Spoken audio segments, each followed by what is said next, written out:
Hello, I'm Malcolm Macintosh. I'm a lecturer in the School of Management at RMIT in Melbourne, and I'm here today to talk to you about the topic human resource management.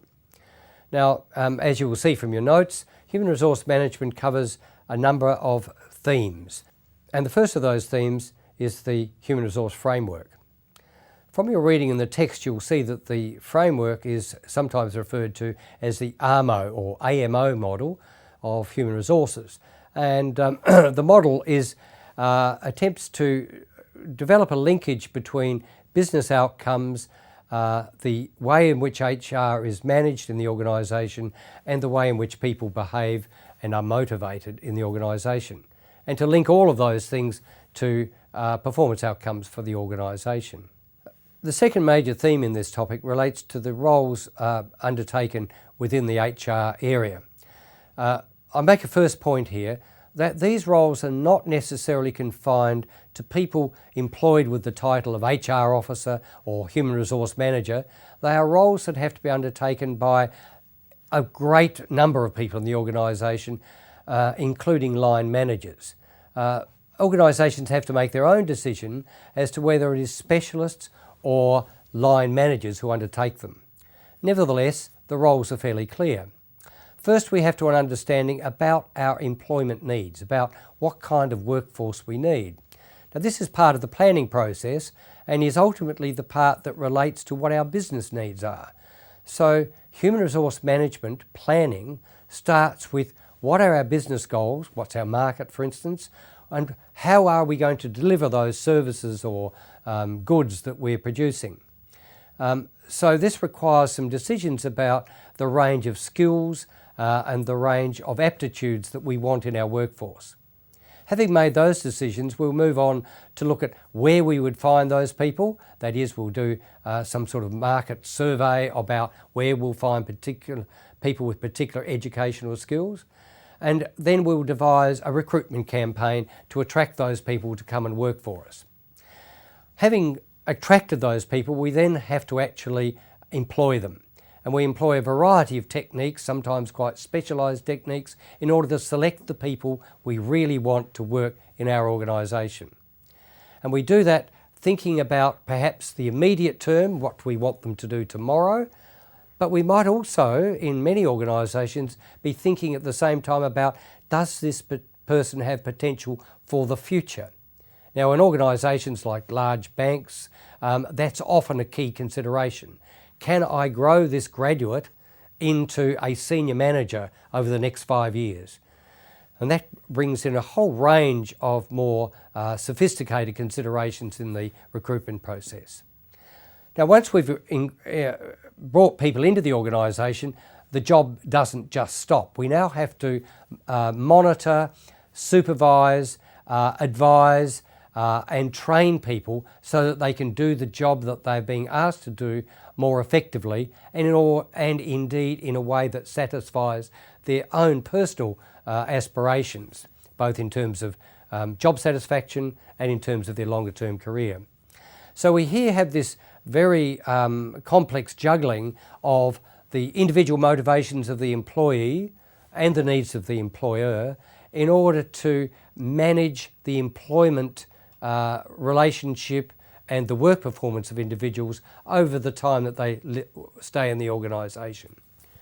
We will also be devising policies, of course, that deal with the eventual retirement or outplacement, or even, where circumstances dictate it, the dismissal of an employee.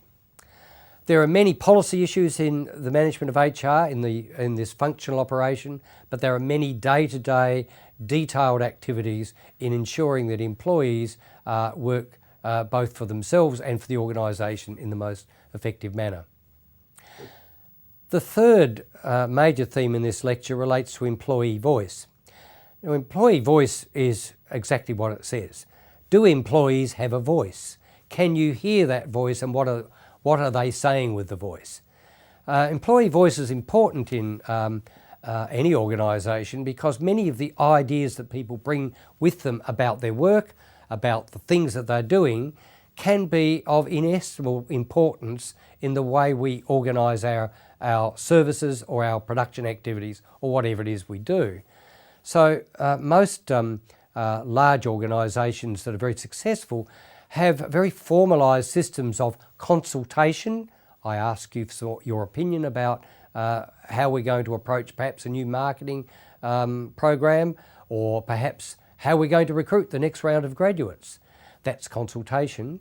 Or we might just have, sometimes they're called town hall meetings, where senior managers stand up in front of a group of employees and talk about where the business is headed, how it's faring, and how that relates to the security of our jobs and the way we should be relating to our clients.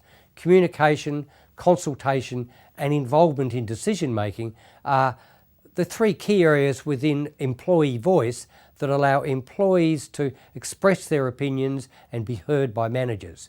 It's an important way of ensuring that employees and managers have shared understandings of the way that they're working.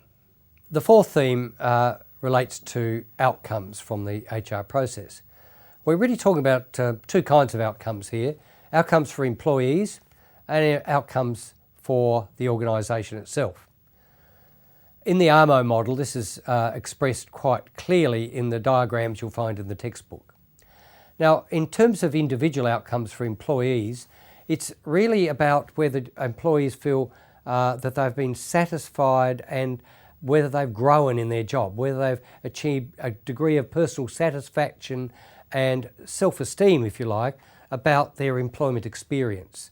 If we can do that well, then we usually have an employee that will be more productive and more energised in the way that they work.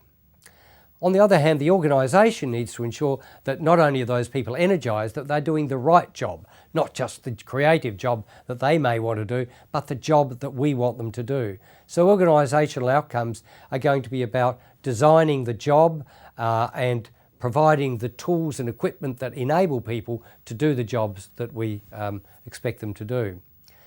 So one of the things that we have to do in human resource management is ensure we can get this balance right, that we get both organisational and individual outcomes in a way that both sides are in a winning position.